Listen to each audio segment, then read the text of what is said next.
One. Hi, Steve Summers and Robby Boydstun with eDuck.com. And Robby, it's the middle of April, and we're still talking about recruiting for the 2014 class. Yes, we are, and quite a bit of a productive week for Oregon. Got some offers and then got some news on some potential visits later on down the line. We'll start with the offers. We talked about him last week. Royce Freeman, big back out of Imperial, California. A lot of people are excited about him. He's got close to 20 offers. Oregon jumped in the fray this week and finally offered him.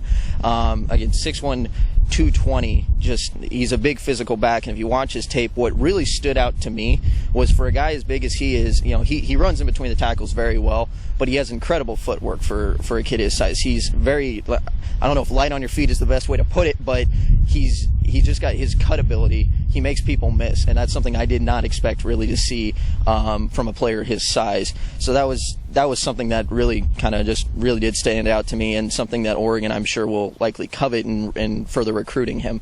Oregon also offered another running back out of Palmdale, California, in Demario Richard. Now, Richard's about 20 pounds lighter and a couple inches shorter than Freeman.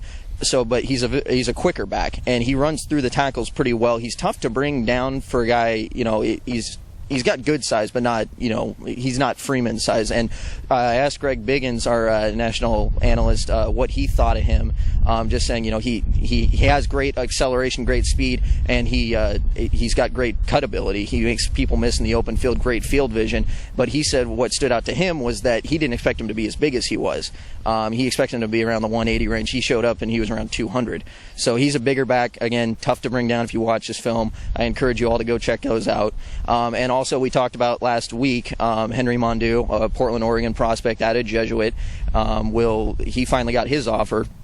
We knew he was visiting last week. Saturday night, he let the word out that he had been offered. He was at lunch with the coaching staff and received an offer from Aliotti, and then got it confirmed by Helfrich that he will be recruited as a defensive end. We talked about how 6'4", 224, a lot of the Oregon coaches liked him. They looked at him for linebacker, looked at him for tight end. Now they're going to try and get him as a defensive end. He said the offer put him on another level. It was just another level offer. He has already got 3 other Pac-12 schools interested in him with offers, but he said that Oregon is a school. Getting that offer is probably going to actually help him narrow his list down and not go as hard into recruiting, because he knows the type of schools that are going to be going after him. He sounded very excited by his offer, and you got to like the chances of Oregon bringing in an in-state kid of his caliber. Well, I did happen to see the video of Royce Freeman. A lot of people say it reminds them of LeGarrette Blount.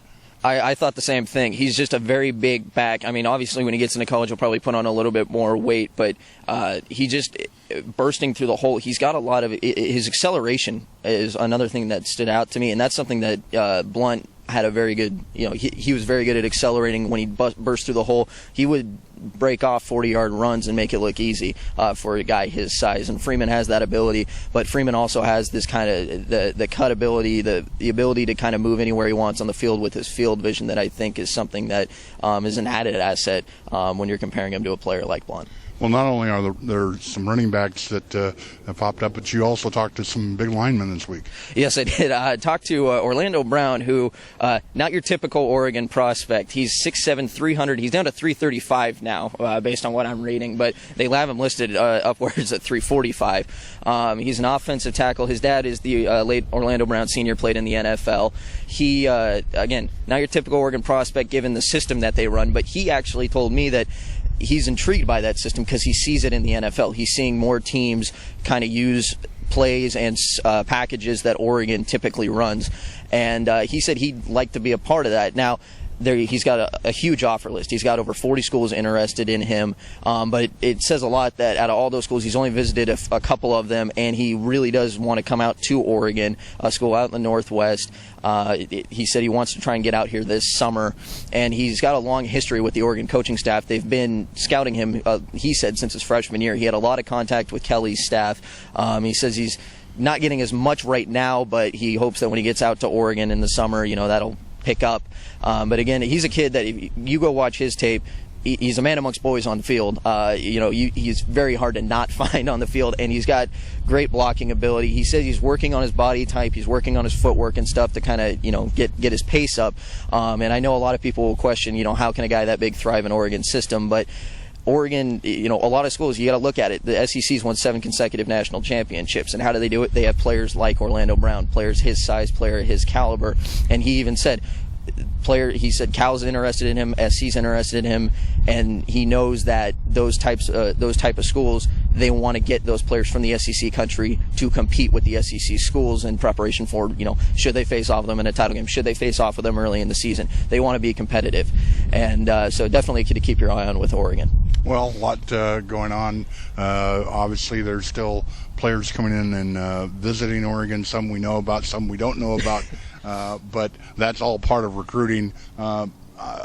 Sometimes a program will be a little bit quiet and really try to cover up who is visiting for various reasons. Either one, the kid's off the radar, or maybe he's on the radar.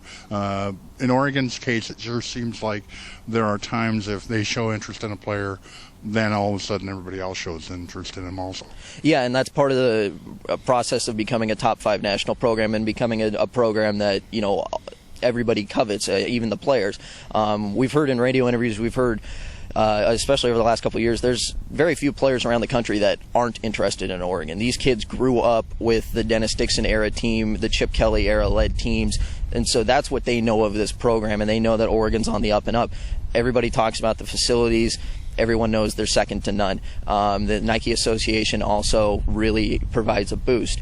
So when you're bringing in kids, Oregon kind of has to take that extra step to, if they want to keep this kid under the radar and have a really good shot at kind of having the inside track at getting him whenever the kid decides to commit, or even at signing day, they've got to keep quiet. So sometimes because of that, it's harder to get lead on some of these kids, but it's the way it goes when you're covering a top 5 program.